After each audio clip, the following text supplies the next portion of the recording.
Graça e paz, meus irmãos, da parte daquele que era, que é e que há de vir.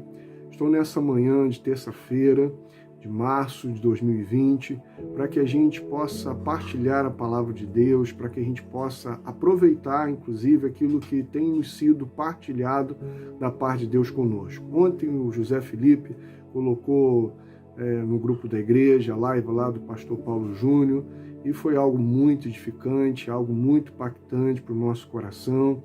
Eu gostaria de fazer algumas considerações em cima daquilo, em cima da palavra dele, em cima daquilo que Deus tem ministrado ao nosso coração enquanto povo de Deus que está aqui no Brasil, enquanto povo de Deus que está aqui no Rio de Janeiro, enquanto povo de Deus que está aqui em Magé, Guapimirim.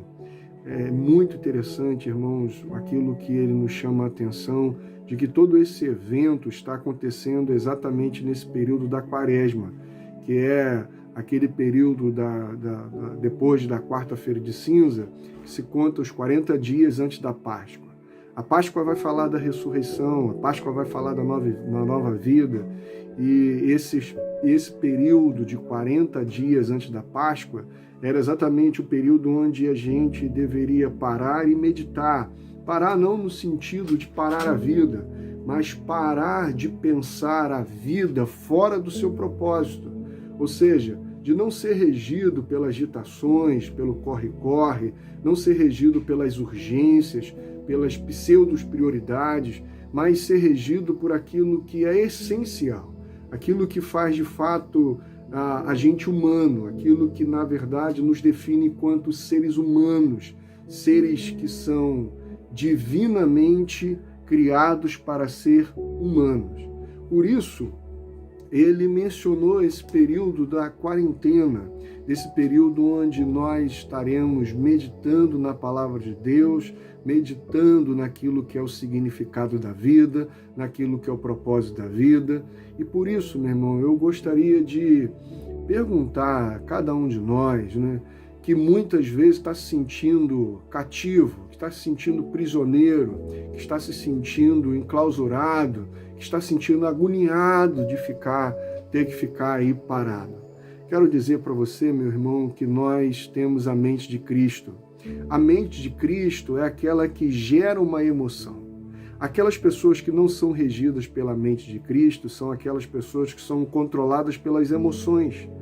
E as nossas emoções, a Bíblia vai dizer que as emoções do ser humano, elas são completamente regidas pelo seu estado de sobrevivência, pelo seu estado animal. A Bíblia diz que a sabedoria humana, ela é terrena, animal e demoníaca, porque a única coisa que ela consegue pensar é a partir das suas circunstancialidades, das suas carências, e não do seu propósito, não do seu significado. Por exemplo, quantas vezes você já entrou num negócio completamente furado, você deu o cartão de crédito na mão das suas emoções e comprou coisas que depois você parou e perguntou assim, puxa, por que eu fiz isso? Por exemplo, quantas vezes você não foi congregar porque não estava se sentindo bem? Quantas vezes você deixou de abraçar em um aniversário, num casamento e até mesmo num velório para chorar com quem está chorando, porque as suas emoções estavam lá controlando? Por isso, meu amado irmão, esse não é um tempo de aprisionamento, nós não estamos presos, nós na verdade estamos livres. Aqueles que têm a mente de Cristo são pessoas livres. Aqueles que são regidos pela mentalidade do Cristo são livres. Então, nesse período de quarentena, nesse período de quaresma, nós estamos aqui para trazermos à memória aquilo que nos dá esperança. Não somos regidos pela nossa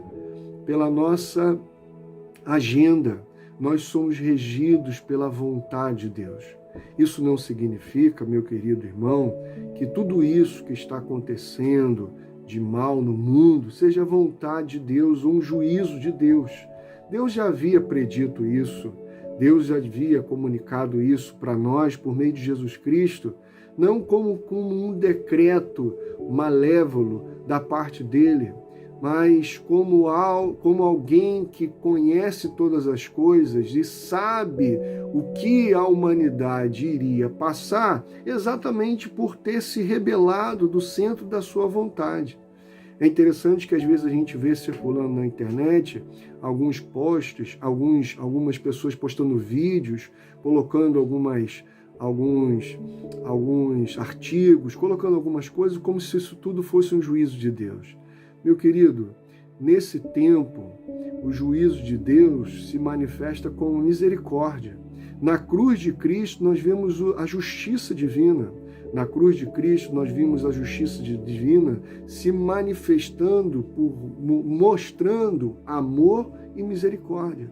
Então, se tivéssemos que dizer que isso tudo, na verdade, foi causado por Deus, nós só poderíamos dizer que isso tudo, na verdade, não é um juízo de Deus, mas sim um ato da sua misericórdia para que não venha juízo sobre nós, para que nós pudéssemos parar, meditarmos na vida, meditarmos no sentido da vida, voltarmos para o nosso propósito, exatamente para que não viesse juízo. Deus não deseja tratar a humanidade com juízo. Deus deseja, Deus tem vontade, a vontade de Deus é que Ele trate, é que a humanidade possa reconhecer ou conhecer, na verdade, o seu amor, possa conhecer aonde a vida acontece, porque a vida acontece no ambiente do amor, da graça e da comunhão no Espírito Santo de Deus. Portanto, esse não é um tempo de aprisionamento. Esse é um tempo de liberdade de uma mente que estava cativa das emoções porque era regido por uma urgência. Meu querido irmão, é tempo de ter saudade da comunhão. É tempo de ter saudade da meditação na palavra de Deus. É tempo de ter saudade de voltarmos a caminharmos como família, como povo. É tempo de trazermos na nossa memória que o que a gente de fato necessita não são do que, mas na verdade tudo aquilo que faz parte da nossa essência estão muito mais relacionados com quem do que o que. Em quem nós somos, em Deus, quem nós somos, seres humanos criados para viver uma relação de amor, de afeto e de ternura em Cristo Jesus. Por isso eu gostaria de ler com vocês aquilo que se encontra em Lucas, capítulo 17, a partir do verso 11, que diz assim: A caminho de Jerusalém, Jesus passou pela divisa entre Samaria e Galiléia. Ao entrar no povoado, 10 leprosos dirigiram-se a ele. Ficaram a certa distância e gritaram em alta voz: Jesus, mestre, tem piedade de nós. Ao vê-los, ele disse: Vou mostrar-se aos sacerdotes. Enquanto eles iam, foram purificados. Um deles, quando viu que estava curado, voltou louvando a Deus em alta voz. Prostrou-se aos pés de Jesus e lhe agradeceu. Este era samaritano. Jesus perguntou: Não foram purificados todos os 10? Onde estão os outros 9? Não se achou nenhum que voltasse e desse louvor a Deus, a não ser este estrangeiro? Então ele lhe disse: Levante-se, vá, a sua fé o salvou.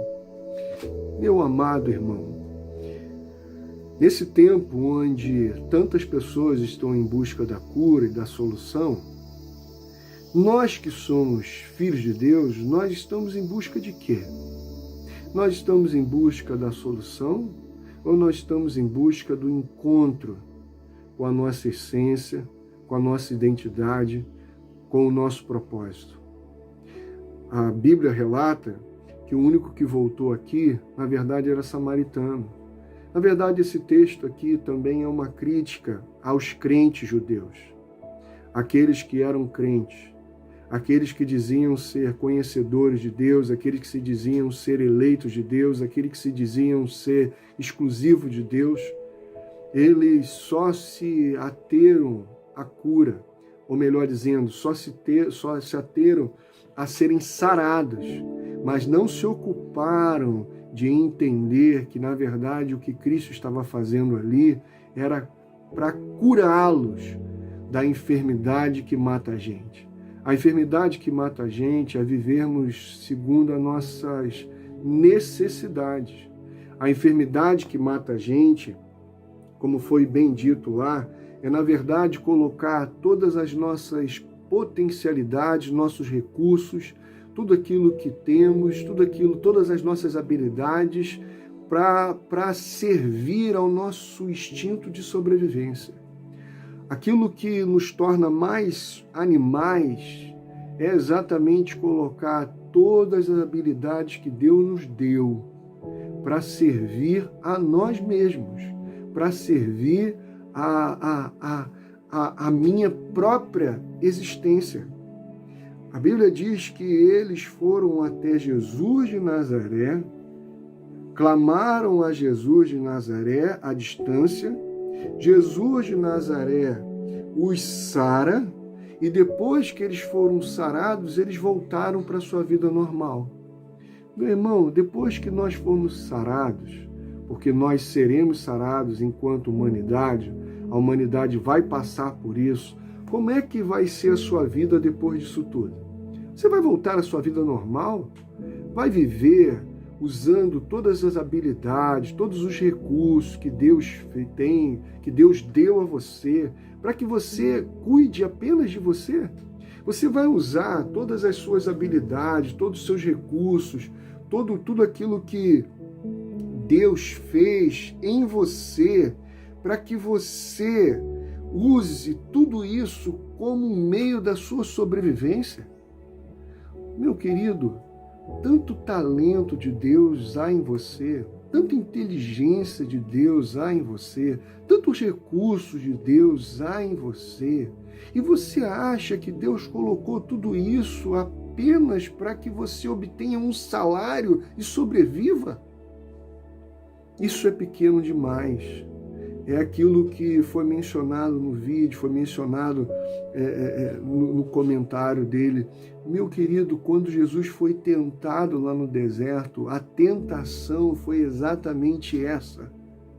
Foi exatamente essa.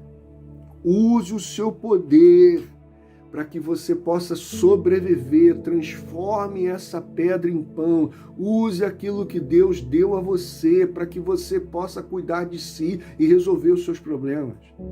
Meu amado, nós somos uma família, nós somos o povo de Deus. Deus sabe de tudo aquilo que nós necessitamos. Então, em nome de Jesus, saia dessa quaresma, saia desse tempo, não como quem usa a vida para sobreviver.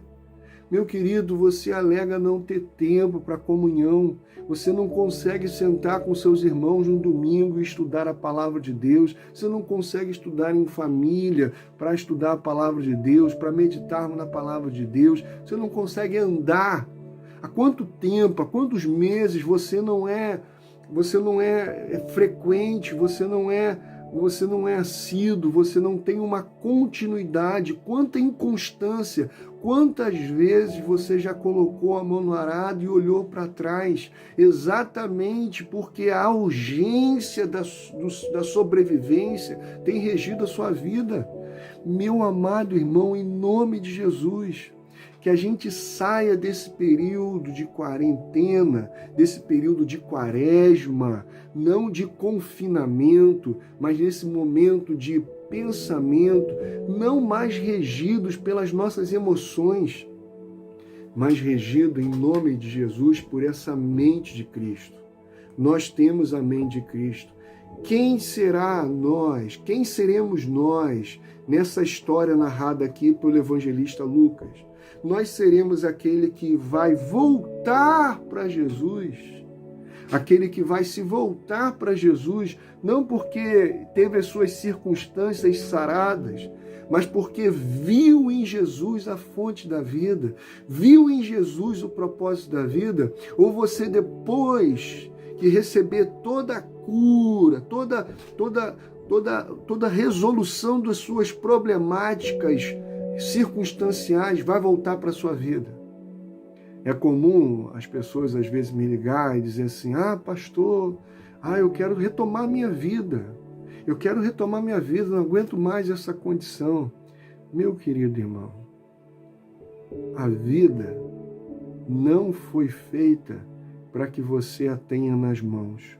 A vida foi criada nas mãos do Criador. E é nela que está o sentido da nossa vida. É nela que está o propósito do nosso viver. Portanto, eu gostaria de encerrar minha fala exatamente deixando essa pergunta. Quando terminarmos esse período de quarentena, você vai se voltar para Jesus como quem busca a direção ou você vai se como quem quer solução e retomada de vida? Como é que você vai terminar esse período? Meu querido, eu creio que nós somos aquele que voltou para buscar de Cristo a direção, para buscar em Cristo a direção. Eu creio que nós somos aqueles que estão em Cristo vivendo o propósito eterno da sua vontade. Mas na nossa história, muitas vezes nos rebelamos, como o povo judeu, que só estava pensando nas suas circunstâncias. Meu querido irmão, aproveite esse tempo de quarentena e medite na palavra em nome de Jesus. Medite no propósito da sua vida em nome de Jesus. Que Deus fortaleça você e que Deus nessa terça-feira ilumine a sua mente para que você possa compreender com todos os santos qual seja a altura, a largura, a profundidade e o cumprimento da vontade eterna de nosso Deus. Um grande abraço e uma excelente terça-feira em nome do Cristo. Amém.